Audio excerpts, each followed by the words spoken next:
Hello students, welcome to CRP academy. CRP একাডেমিতে তোমাদের সকলকে স্বাগত এবং প্রত্যেককে গুড মর্নিং। তো আমরা সিআরপি একাডেমির তত্ত্বাবধানে আপকামিং ওয়েস্ট বেঙ্গল পুলিশ এবং কলকাতা পুলিশ কনস্টেবল 2024 পরীক্ষাকে লক্ষ্য করে প্রত্যেক দিন সকাল 7টা থেকে বাছাই করা হুবহু কমনযোগ্য 40টি করে প্রশ্নোত্তর প্র্যাকটিস করছি জিকে র্যাপিড ফায়ার প্রশ্নোত্তরের মাধ্যমে। এবং আজকে আমরা করব 28 নম্বর প্র্যাকটিস সেট। আপকামিং পুলিশ পরীক্ষার সেরা প্রস্তুতি এবং গাইডেন্স তোমরা সিআরপি একাডেমির তত্ত্বাবধানে পেয়ে যাবে। এবং এই উইকটা একটু সমস্যা হবে, বিশেষ করে ইংলিশ ক্লাসে।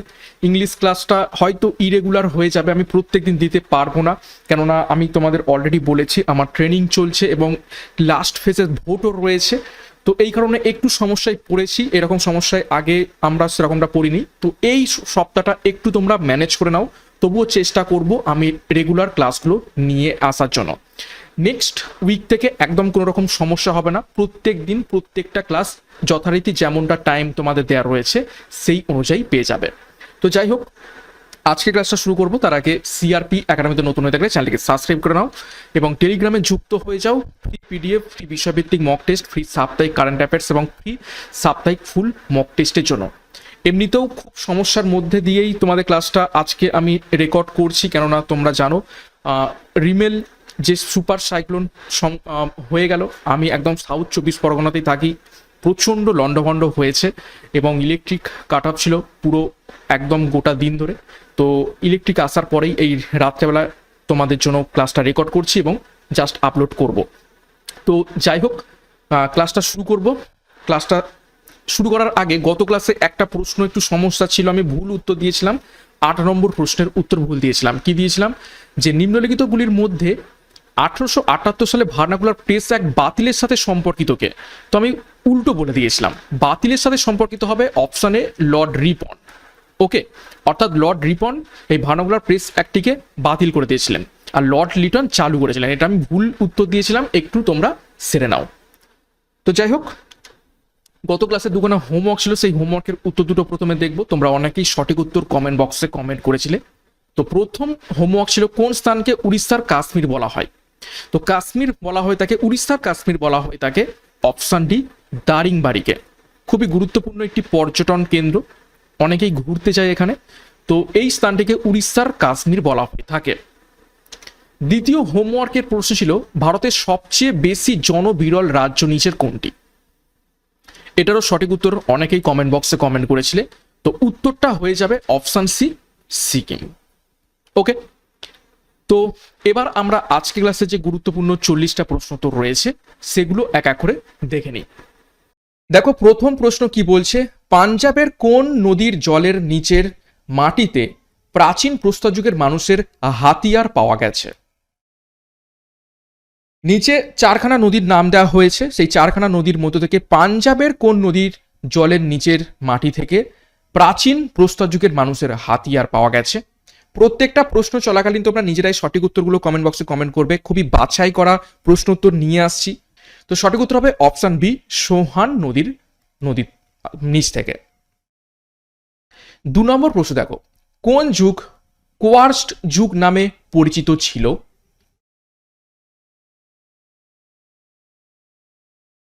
এখানে অপশান এ মিসিং হয়ে গিয়েছে। তো যাই হোক, এখানে সঠিক উত্তর হবে অপশান ডি, প্রাচীন প্রস্তর যুগ। প্রাচীন প্রস্তর যুগ বা প্যালিওলিথিক যুগ যেটাকে বলা হয়ে থাকে, ঠিক আছে, প্যালিওলিথিক এজ যেটাকে বলা হয়ে থাকে সেইটাকেই কোয়ার্স্ট যুগ নামে পরিচিত রয়েছে। 3 নম্বর প্রশ্ন দেখো, মহাবীর জৈনের মৃত্যু কোথায় হয়। নিচের কোন স্থানে মহাবীর জৈনের মৃত্যু হয়েছিল। সঠিক উত্তরটা করার চেষ্টা করবে। সমস্ত টপিক কভার আপ করার চেষ্টা করছি তোমাদের এই সমস্ত প্র্যাকটিস সেট থেকে। তো এখানে সঠিক উত্তর হয়ে যাবে মহাবীর জৈন মারা গিয়েছিলেন অপশান বি, পাবাপুরীতে। কত সালে? এটা মতান্তর রয়েছে, ঠিক আছে, 467 কিংবা 468 খ্রিস্টপূর্বাব্দে অজাতশত্রুর সময় মহাবীর জৈন পাবাপুরীতে মারা গিয়েছিলেন। নেক্সট দেখো 4 নম্বর প্রশ্ন, তুঘলক নামা গ্রন্থটি রচনা করেন নিচের কোন ব্যক্তি।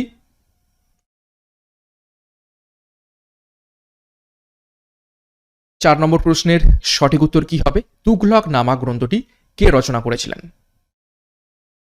সঠিক উত্তর অপশন সি, আমির খসরু। দেখো 5 নম্বর প্রশ্ন, আব্দুর রাজ্জাক কার রাজসভায় এসেছিলেন?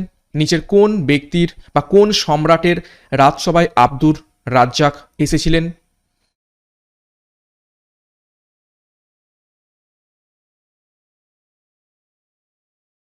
পাঁচ নম্বর প্রশ্নের সঠিক উত্তর হবে অপশন এ, জামরিন। জামরিনের রাজসভায় আব্দুর রাজ্জাক এসেছিলেন। 6 নম্বর প্রশ্ন দেখো, তরাইনের প্রথম যুদ্ধ কত খ্রিস্টাব্দে হয়েছিল?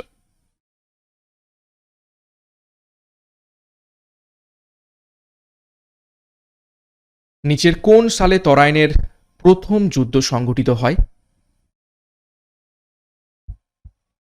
সঠিক উত্তর হবে অপশন এ, 1191 খ্রিস্টাব্দে। কাদের কাদের মধ্যে হয়েছিল? মোহাম্মদ ঘড়ি ভার্সেস পৃথ্বীরাজ চৌহান।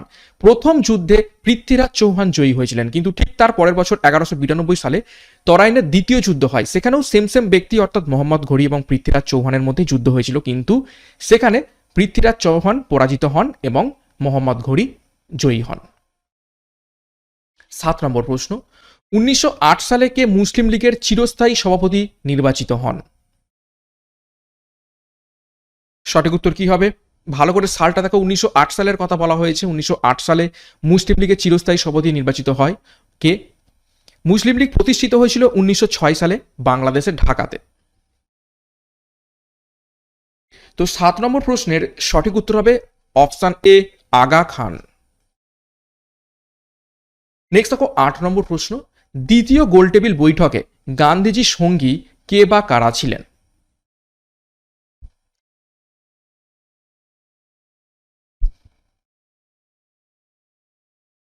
তো দ্বিতীয় গোলটেবিল বৈঠক হয়েছিল কবে? 1931 সালের সেপ্টেম্বর থেকে ডিসেম্বর পর্যন্ত। তো এখানে গান্ধীজির সঙ্গী কারা ছিলেন?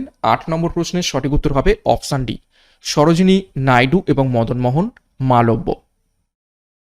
নেক্সট 9 নম্বর প্রশ্ন দেখো, লন্ডনের স্যার কার্জন ওয়াইলিকে কে হত্যা করেন? নিচের কোন ব্যক্তি? খুবই গুরুত্বপূর্ণ প্রশ্ন। সঠিক উত্তর চেষ্টা করো।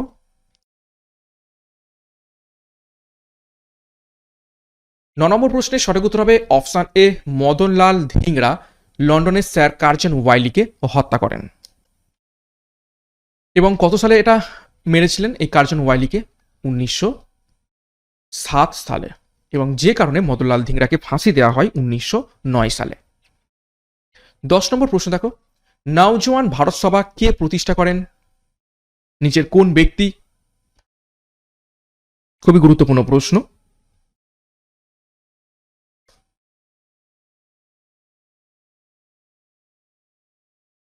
সঠিক উত্তর হবে অপশন ডি, ভগৎ সিং নওজোয়ান ভারত সভা প্রতিষ্ঠা করেন। কত সালে প্রতিষ্ঠা করেছিলেন নওজোয়ান ভারত সভা? 1926 সালে।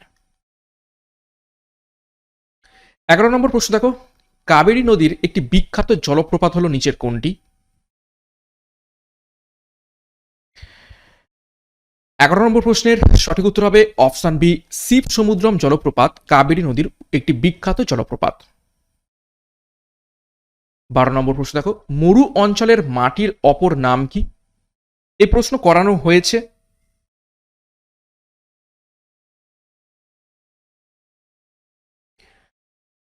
সঠিক উত্তর কি হবে? মিলিয়ে নাও, অপশন বি, সিরোজেম মাটি মরু অঞ্চলের মাটির অপর নাম। 13 নম্বর প্রশ্ন দেখো, চার নোজেম মাটির অপর নাম কি?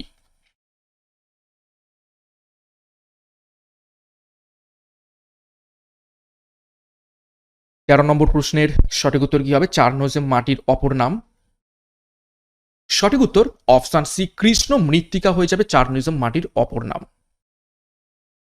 14 নম্বর প্রশ্ন দেখো, নিম্নলিখিতগুলির মধ্যে কোনটি কেউলার্দ ঘানা পাখি অভয়ারণ্য নামেও পরিচিত রয়েছে?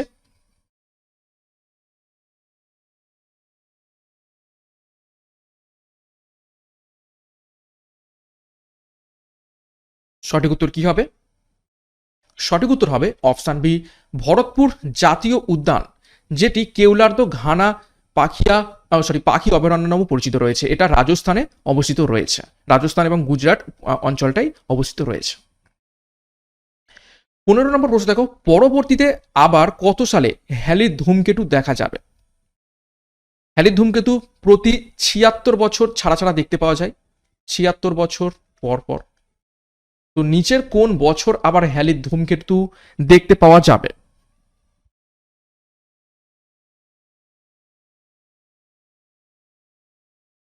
সঠিক উত্তর হবে অপশন সি, 2061 সালে। 16 নম্বর প্রশ্ন দেখো, দক্ষিণ ভারতের শস্যাগার বলে পরিচিত নিচের কোনটি? নিচের কোন স্থানটি দক্ষিণ ভারতের শস্যাগার নামে পরিচিত রয়েছে? এটাকে ভিভিআই করবে, বহুবারই পরীক্ষাতে এসেছে।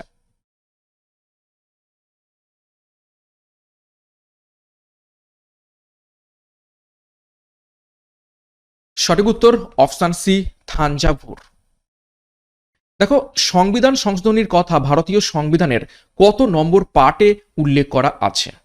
নিচের কোন পার্টে সংবিধান সংশোধনীর কথা সংবিধানে উল্লেখ করা আছে? সঠিক উত্তর করার চেষ্টা করো।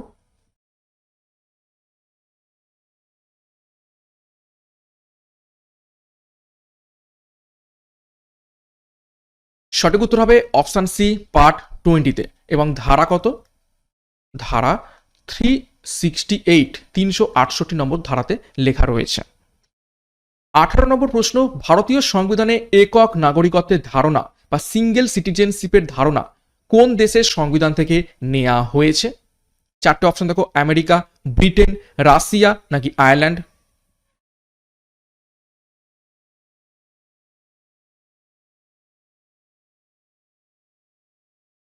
তো সঠিক উত্তর হবে এখান থেকে অপশন বি, ব্রিটেন থেকে নিয়ে আসা হয়েছে একক নাগরিকত্ব। আমেরিকা থেকে কি নিয়ে আসা হয়েছে? মৌলিক অধিকার। রাশিয়া থেকে মৌলিক কর্তব্য, মৌলিক কর্তব্য। আয়ারল্যান্ড থেকে ডিপিএসপি। 19 নম্বর প্রশ্ন দেখো, নিম্নের কোন সাংবিধানিক কমিশন নয়?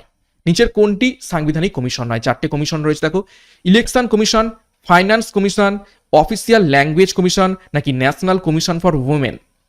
তো এই চারটে কমিশনের মধ্যে থেকে কোনটা সাংবিধানিক কমিশন নয়, অর্থাৎ সংবিধানে তার ব্যাপারে লেখা নেই, সংবিধান দ্বারা স্বীকৃত নয়?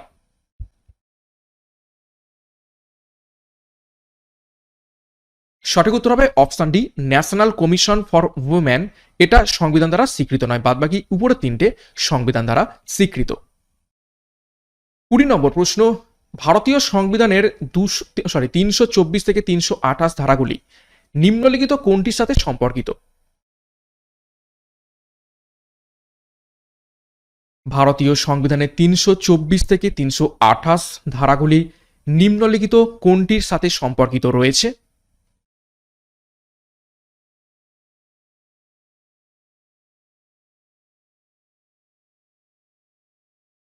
20 নম্বর প্রশ্নের সঠিক উত্তর হবে অপশন বি, নির্বাচন সম্পর্কিত বা ইলেকশন সম্পর্কিত ব্যাপারে লেখা রয়েছে। 21 নম্বর প্রশ্ন দেখো, নিম্নলিখিত কোন সংশোধনীর অধীনে দিল্লিকে জাতীয় রাজধানী অঞ্চল বানানো হয়েছিল?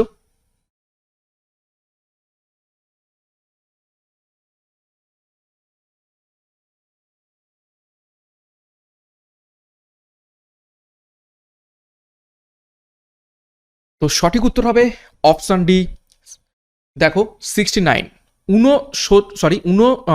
70তম সংবিধান সংশোধনীর মাধ্যমে দিল্লিকে জাতীয় রাজধানী অঞ্চলে বানানো হয়েছিল। 22 নম্বর প্রশ্ন দেখো, ভারতীয় সংবিধানের কোন ধারা সংসদের যৌথ অধিবেশন সম্পর্কিত? ভিভিআই প্রশ্ন করবে, এটা অনেকবার পরীক্ষাতে এসেছে। যৌথ অধিবেশন সম্পর্কিত ভারতীয় কোন সংবিধানের ধারা? Joint sitting. সঠিক উত্তর হবে অপশন বি, 108। 23 নম্বর দেখো, অর্থনীতির পরিভাষায় স্ট্যাগফ্লেশন কথাটির অর্থ কি?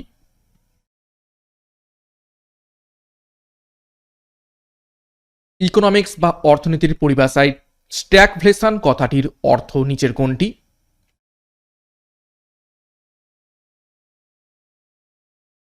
সঠিক উত্তর হবে অপশন ডি, মন্দার সঙ্গে সঙ্গে মুদ্রাস্ফীতি, দুটো একসাথে। যেখানে মন্দা রয়েছে, বেকারত্ব রয়েছে, তার সাথে সাথে প্রচুর পরিমাণে মুদ্রাস্ফীতিও হয়েছে, সেই পরিস্থিতিকে বলা হয়ে থাকে স্ট্যাগফ্লেশন। 24 নম্বর প্রশ্ন, ভারতের মুদ্রা ব্যবস্থা কোন তালিকার অন্তর্গত?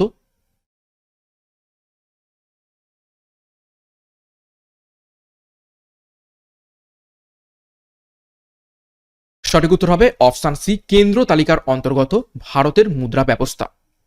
25 নম্বর প্রশ্ন দেখো, 1992 সালে সেবিকে বিধিবদ্ধ স্বীকৃতি দেওয়া হয় নিচের কোন কমিশনের প্রস্তাব অনুযায়ী?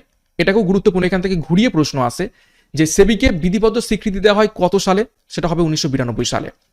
তো এখানে প্রশ্ন করা হচ্ছে কোন কমিশনের প্রস্তাব অনুযায়ী সেবিকে বা সিকিউরিটি এক্সচেঞ্জ বোর্ড অফ ইন্ডিয়াকে বিধিবদ্ধ স্বীকৃতি দেওয়া হয়েছিল 1992 সালে?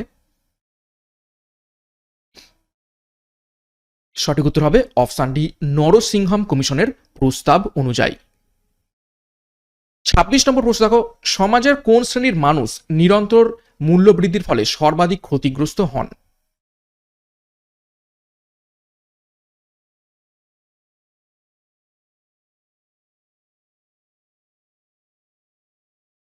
ছাব্বিশ নম্বর প্রশ্নের সঠিক উত্তর হবে অপশন ডি, স্থির আয়কারী মানুষজন মূল্য বৃদ্ধির ফলে সর্বাধিক ক্ষতিগ্রস্ত হন। অর্থাৎ তাদের আয়টা একদম স্থির রয়েছে, কিন্তু এদিকে মূল্যের জিনিসপত্রের দাম প্রচুর পরিমাণে বেড়ে যাচ্ছে, তো সেই জন্য তারাই সব থেকে বেশি ক্ষতিগ্রস্ত হন।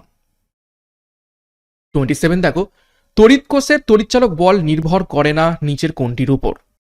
কি বলছে 27 নম্বর প্রশ্ন, তড়িৎ কোষের তড়িৎচালক বল নির্ভর করে না নিচের কোনটির উপর? চারটে অপশন দেখো, কোষের আকারের উপর, ক্যাথোডের পদার্থের উপর, অ্যানোডের পদার্থের উপরে, ব্যবহৃত তড়িৎ বিশ্লেষ্য পদার্থের উপর, কোনটার উপর নির্ভর করে না? সঠিক উত্তর হবে অপশন এ, এই যে তড়িৎ কোষ তার আকার কেমন রয়েছে তার উপরে কোনো রকম ভাবে নির্ভর করে না।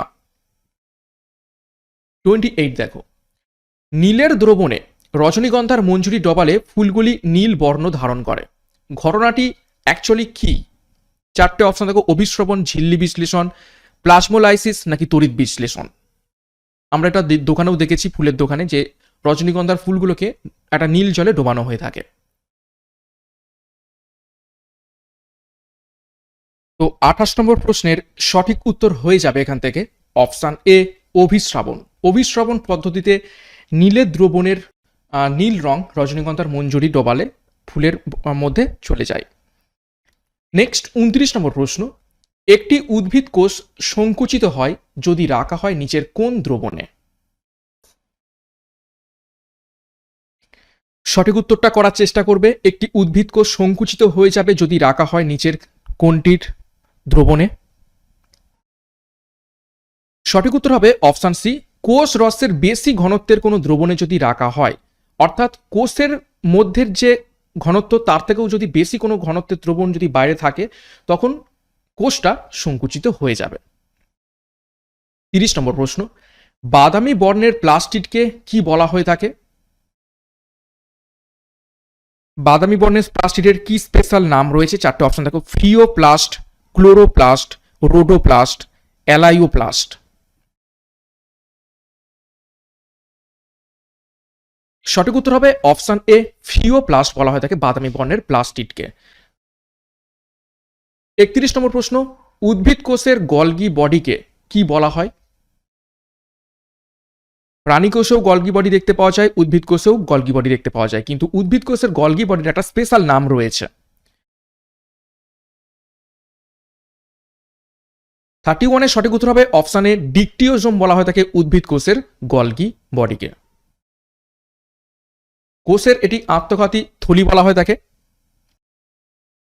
সরি ভুল বললাম, গলগি বডিকে বলা হয়ে থাকে ট্রাফিক পুলিশ অফ সেল, ঠিক আছে, traffic police, traffic police of cell. কোষের ট্রাফিক পুলিশ বলা হয়ে থাকে গলগি বডিকে। আর যেটা আমরা এক্ষুনি বললাম যে আত্মঘাতী থলি, সেটাকে বলা হয়ে থাকে লাইসোজোম। লাইসোজোম তাকে বলা হয়ে থাকে আত্মঘাতী থলি।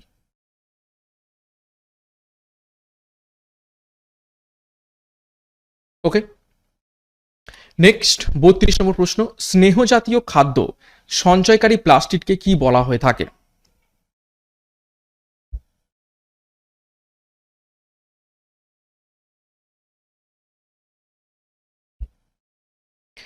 তো 32 নম্বর প্রশ্নের সঠিক উত্তর হয়ে যাবে এখান থেকে অপশন বি, এলআইও প্লাস্ট বলা হয়ে থাকে স্নেহ জাতীয় খাদ্য সঞ্চয়কারী প্লাস্টিডকে।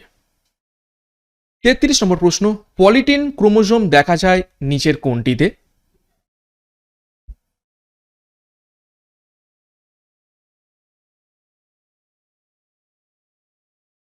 সঠিক উত্তর হবে অপশানে ড্রসোফিলা মাছিদের লার্ভার লালা গ্রন্থিতে পলিটিন ক্রোমোসোম দেখতে পাওয়া যায়। খুবই গুরুত্বপূর্ণ প্রশ্ন, অনেকবারই পরীক্ষাতে এসেছে এটি।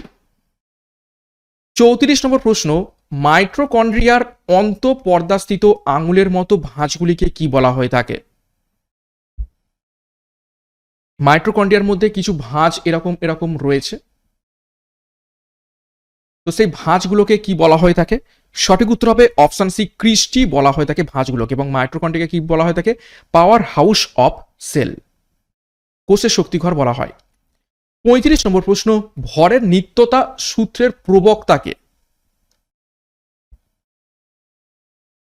চারজন বিজ্ঞানীর নাম দেওয়া রয়েছে, John Dalton, Isaac Newton, Einstein নাকি ল্যাভয়েসিয়ে। তো ভরের নিত্যতা সূত্রের প্রবক্তাকে? সঠিক উত্তর হবে অপশন ডি, ল্যাভয়েসিয়ে। 36, অ্যাভোগাড্রোর সংখ্যা হলো নিচের কোনটি? স্টার মার্ক করবে এই প্রশ্নটিও, খুবই গুরুত্বপূর্ণ, সায়েন্স থেকে প্রশ্ন তো রেখেছি।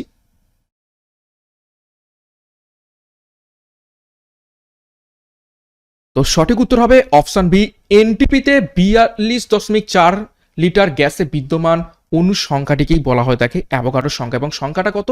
Actually 6.023 into 10⁻23। এটা হচ্ছে অ্যাভোগাড্রো সংখ্যা, যেটা হচ্ছে এনটিপিতে 42.4 লিটার গ্যাসে বিদ্যমান অণুর সংখ্যার সাথে সমান। রাসলীলা নৃত্যটি ভারতের কোন অঞ্চলে প্রচলিত রয়েছে? অর্থাৎ নিচের কোন রাজ্যে রাসলীলা নৃত্য আমরা দেখতে পেয়ে থাকি? ভগবান শ্রীকৃষ্ণের সাথে যুক্ত রয়েছে এই নৃত্য, রাসলীলা। সঠিক উত্তর হবে অপশন সি, উত্তরপ্রদেশ। 38, ঈগল কোন দেশের জাতীয় প্রতীক?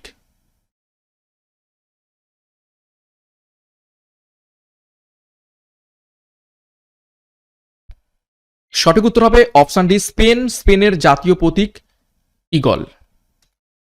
39, ফুটবলে প্রথম বিশ্বকাপ জয়ী দেশের নাম কি?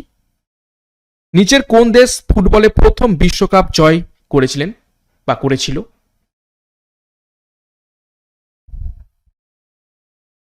সঠিক উত্তর অপশন এ, উরুগুয়ে। 40 নম্বর প্রশ্ন, দ্বীপ জেলে যায় সিনেমাটি কে পরিচালনা করেছেন? নিচের কোন ব্যক্তি? বিভিন্ন বাংলা সিনেমা এবং তার পরিচালকের সম্বন্ধেও পরীক্ষায় প্রশ্ন আসে। তো এখানে সঠিক উত্তর হবে অপশন ডি, অসিত সেন দ্বীপ জেলে যায় সিনেমাটি পরিচালনা করেছিলেন। তো এই ছিল আজকে ক্লাসের গুরুত্বপূর্ণ 40টা প্রশ্ন উত্তর। 40-এর মধ্যে কার কত স্কোর হয়েছে একটু কমেন্ট বক্সে কমেন্ট করে জানাবে। এবং আজকে ক্লাসের যে দুটো হোমওয়ার্ক রয়েছে সেই দুটো হোমওয়ার্ক তোমরা দেখে নাও। এই দুটোরও সঠিক উত্তর কি হবে মেন কমেন্ট বক্সে কমেন্ট করবে। দেখো, প্রথম হোমওয়ার্কের প্রশ্ন, ভারতীয় স্থলবাহিনীর সর্বোচ্চ পদ নিচের কোনটি? তো এটার সঠিক উত্তর কি হবে তোমরা মেন কমেন্ট বক্সে কমেন্ট করে জানাবে। হোমওয়ার্ক রইল। দ্বিতীয় হোমওয়ার্ক, দেখো, ইন্টারকস্টালিস ইন্টারনাই এই পেশিটি দেহের কোন অঙ্গের পেশি? এটাও তোমাদের হোমওয়ার্ক রইল। মেন কমেন্ট বক্সে প্রত্যেকে কমেন্ট করে জানাবে। এবং প্রত্যেক দিন সকাল 7টা থেকে এই ক্লাসগুলো ফলো করতে থাকো। এখান থেকে অনেক অনেক প্রশ্ন তোমাদের রিভাইজ হবে, প্র্যাকটিস হবে। নতুন নতুন প্রশ্ন, পুরাতন প্রশ্নও আমি রাখছি, যাতে সমস্ত কিছু মিলিয়ে তোমাদের রিভাইজটা হয়, প্র্যাকটিসটা হয় এবং পরীক্ষায় প্রশ্ন কমন পাও। তো যাই হোক, ক্লাসটা শেষ করব। ভালো লাগলে অবশ্যই লাইক এবং কমেন্ট করে জানাও। সিআরপি একাডেমিতে নতুন হয়ে থাকলে চ্যানেলটিকে সাবস্ক্রাইব করে পাশের বেল আইকনটা প্রেস করে রাখো এবং টেলিগ্রামে যুক্ত হয়ে যাও ক্লাসের পিডিএফ, মক টেস্ট এবং অন্যান্য গুরুত্বপূর্ণ আপডেটস পাওয়ার জন্য। তো আজকের মতো ক্লাসটা এখানে শেষ করছি। প্রত্যেককে all the best. Thank you, by.